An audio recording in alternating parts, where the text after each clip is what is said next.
topic on a whim.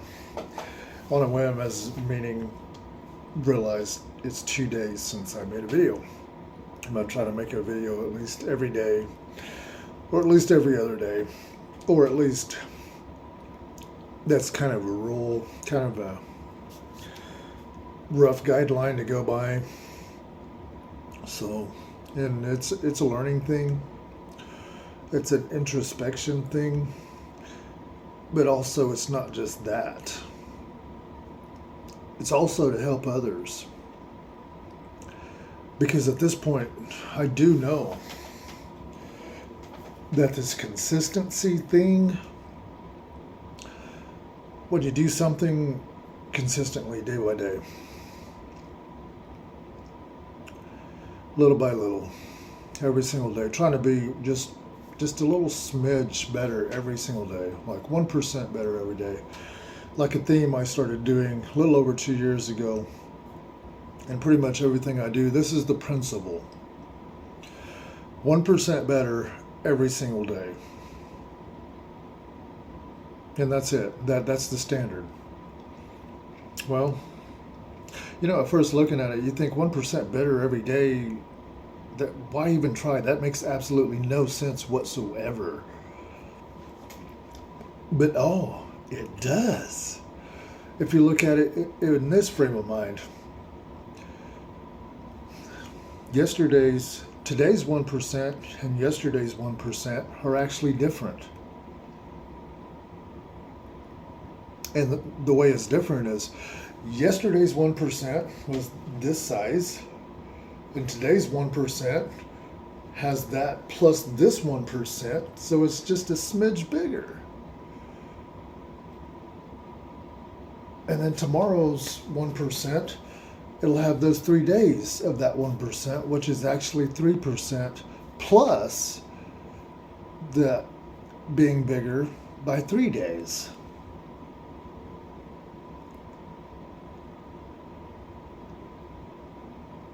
Two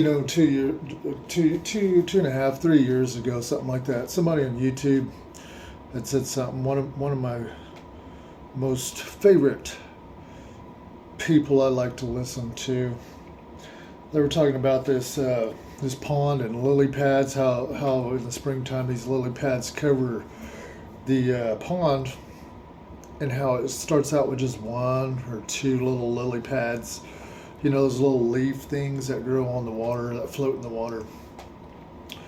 And they said in 30 days, it'll cover that entire pond. So, dang it. I just started drawing a blank.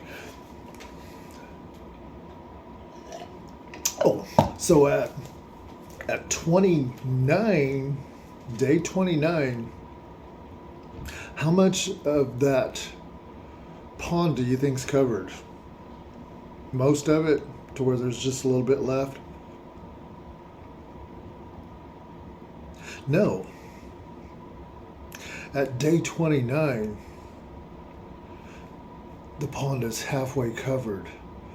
That means that rate of growth is just so miraculously just mind-blowing if you think of it in that terms. The first time I ever heard that story, it literally made me cry. I mean, there's very few things in life that make me cry. Okay, there's quite a few things, but not like cry, but to where it's like you just get this feeling inside you of thinking, man, if there's those kind of realities in reality, what happens when a person finds those kind of things in their life and the things that they're doing, then they don't even see how close they are to success. And then, bam, the pond is covered all the way. Completed.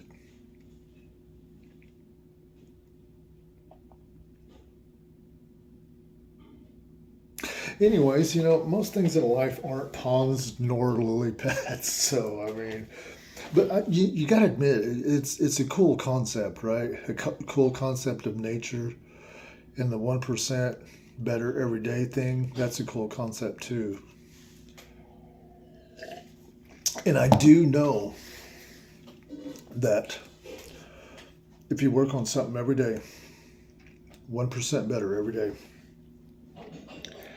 it becomes more and more and more real.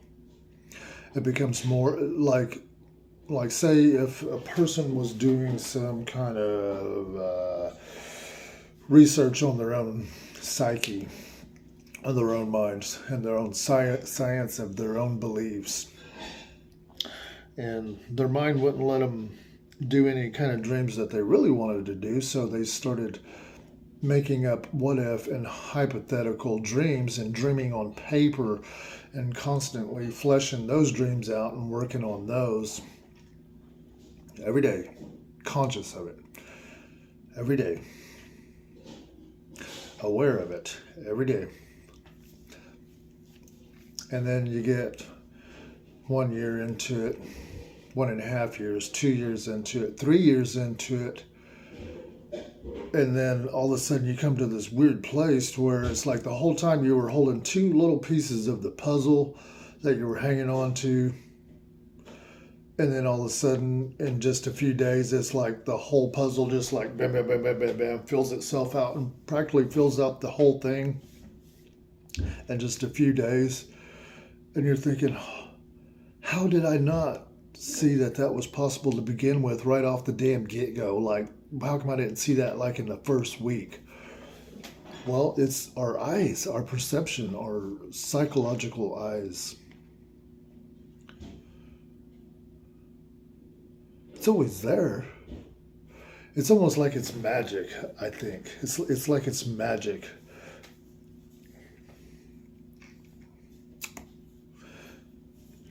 And it's like the more our perceptions, our imaginations.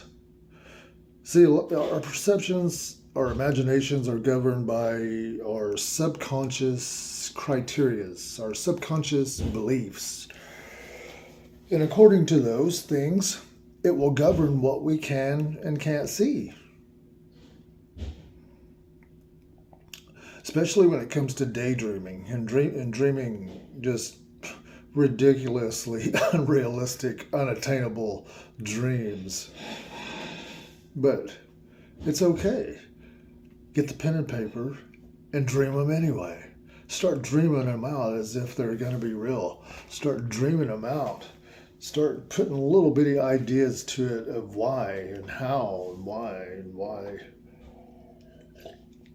Because as you do these dreams,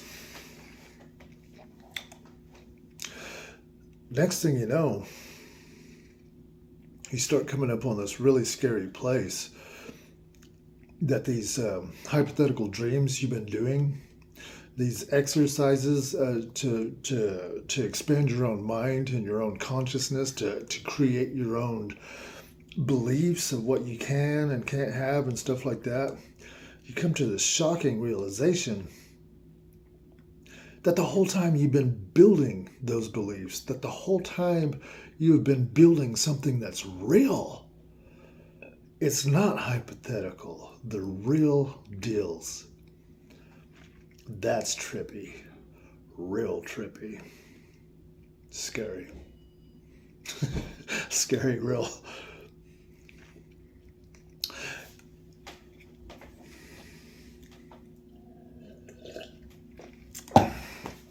Anyways, I really don't know what kind of point I was trying to make or what I was trying to flesh out on this video. Like I said, I basically just sit down. I mean, I literally had maybe 5, 6, 7 seconds to think about what I was going to start talking about.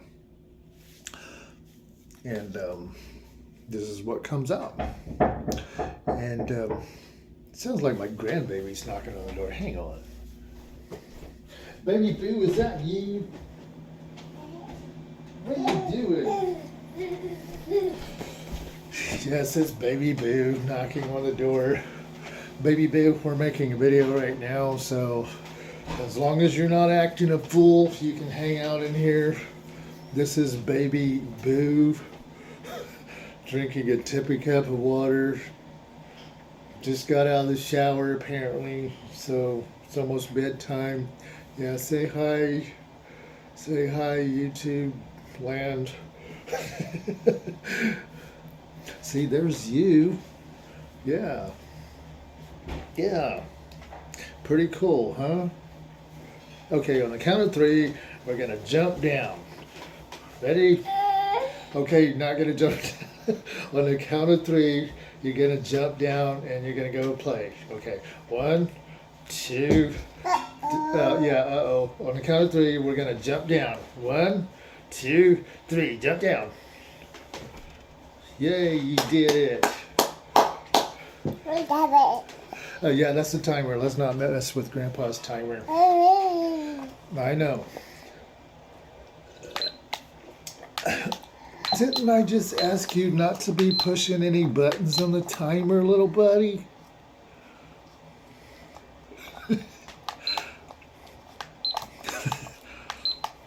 Okay, so it looks like now we got 12 more minutes.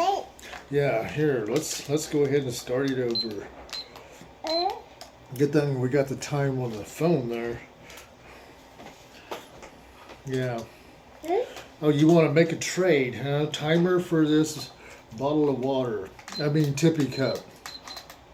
She's been broken off of the BOTTLE, so this is a tippy cup, not a BOTTLE. We don't speak of the BOTTLE. Because he's a big girl now, right? Right, little bunny? Oh, focus. Back to the video. Dreams. The dreaming on paper. It's a very peculiar thing to think that just a few short years. Yeah, that's right. That's right, baby boo. It's crazy.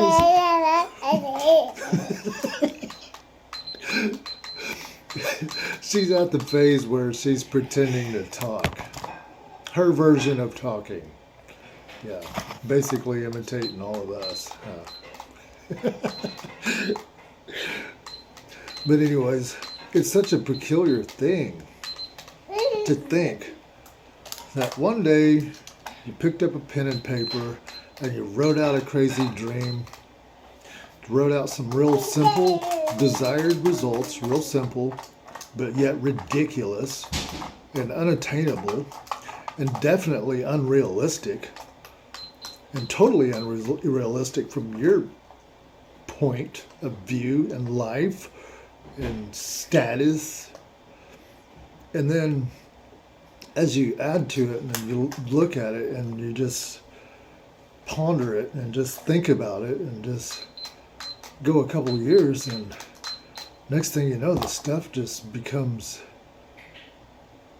it's such a peculiar thing to think, wow, this is no longer just an exercise of dreaming on paper. This is no longer just a made-up project of, a hypothetical dream or a hypothetical project, but something real. That is some really trippy shit. Really trippy.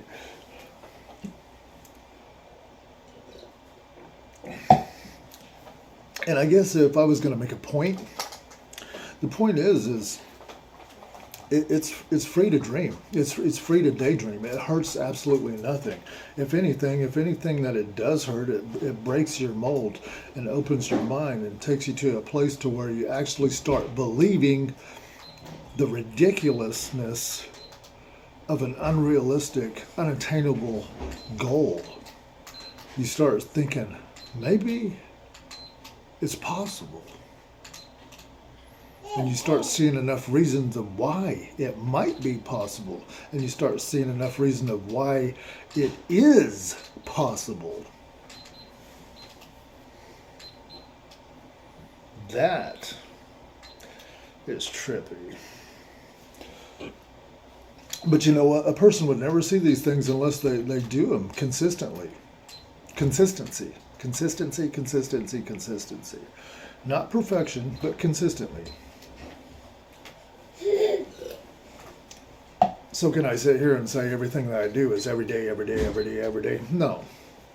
No, there's been breaks and things here and there. A couple days here and there. There's been times where I was deadly sick. There was one time I thought I pretty much could die from COVID. One time I was sick about 18 days in a row. Deadly sick. Yeah, I did nothing. Oh, wait a minute. No, I did something all right. I threw up and had diarrhea and shit my brains out consistently around the clock and couldn't keep down enough water and just barely alive. I mean, literally just like dying from throwing up and shitting. Yeah, that's COVID. Anyways, it's definitely 15 minutes. And there is no eating in Grandpa's library. No matter how cute you are. Cuteness does not make up for breaking the rules. Now get out of here, little buddy. Hit the road, little buddy. Thanks for the timer. Alright, take your tippy cup, little buddy. Head on out. Get your food. There you go. Bye-bye.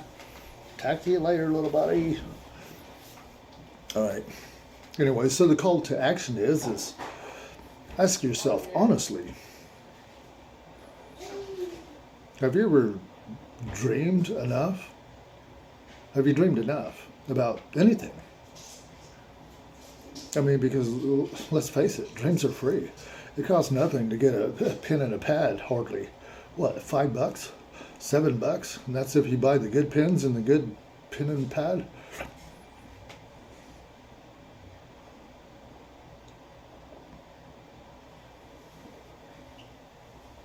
All right. Have a good. See you in the funny papers.